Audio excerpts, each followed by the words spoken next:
সংগ্রামী সাথী ও বন্ধুগণ, গণ অধিকার পরিষদ ঢাকা মহানগর উত্তর দক্ষিণ কর্তৃক আয়োজিত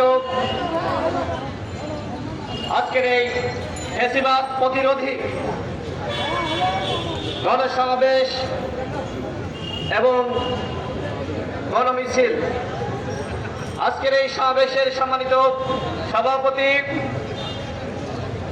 ঢাকা মহানগর দক্ষিণ গণ অধিকার পরিষদের সংগ্রামী সভাপতি অ্যাডভোকেট নাজিমউদ্দিন, আজকের এই সমাবেশের সম্মানিত প্রধান অতিথি রাষ্ট্রের সাবেক ভিপি জননেতা নুরুল হক নূর, অনুষ্ঠান পরিচালনা করছেন ঢাকা মহানগর উত্তর গণ অধিকার পরিষদের সাধারণ সম্পাদক জনাব আব্দুর রহিম। ইতিমধ্যে নেতৃবৃন্দ বক্তব্য রেখেছেন। আজকের এই সমাবেশে যারা উপস্থিত হয়েছেন আপনাদের সকলকে বিপ্লবী শুভেচ্ছা। সংগ্রামী সাথী ও বন্ধুগণ, আমরা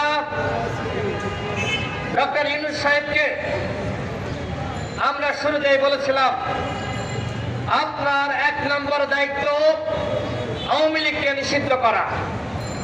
কিন্তু এই সরকারের 6 মাস অতিবাহিত হয়েছে,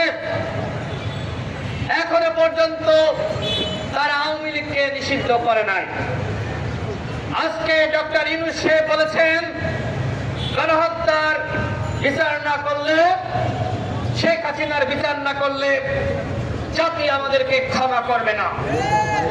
এই কথাই আমরা বলেছিলাম, আওয়ামী লীগকে নিষিদ্ধ না করলে এই অন্তর্বর্তীকালীন সরকারকে এদেশের জনগণ কিছুতেই ক্ষমা করবেন না।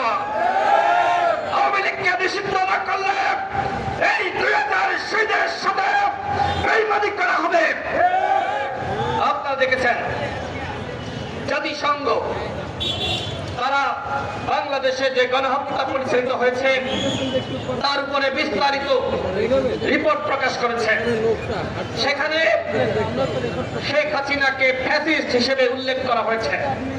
আওয়ামী লীগ মানবতা বিরোধী অপরাধ করেছে এবং এই যে গণহত্যা, এই গণহত্যা পুলিশ, ছাত্রলীগ, যুবলীগ এবং আওয়ামী লীগ একসাথে এই গণহত্যা পরিচালনা করেছে।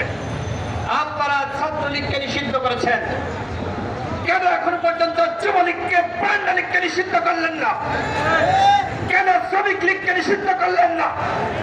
যে অপরাধ ছাত্রলীগ করেছে আওয়ামী লীগ কি একই অপরাধ করে নাই?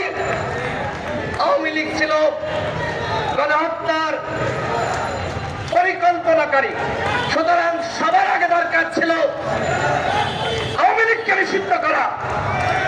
কিন্তু আওয়ামী লীগকে আপনারা নিষিদ্ধ করেন নাই।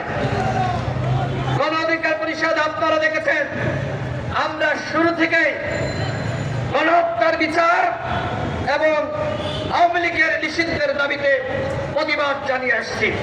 এমনকি গত 5 ফেব্রুয়ারি 64 জেলায় চিঠির মাধ্যমে মাননীয় প্রধান উপদেষ্টা বরাবর আমরা স্মারকলিপি দিয়েছি। এই উপলক্ষে আমরা 2টা প্রেস ব্রিফিং করেছি। আগামী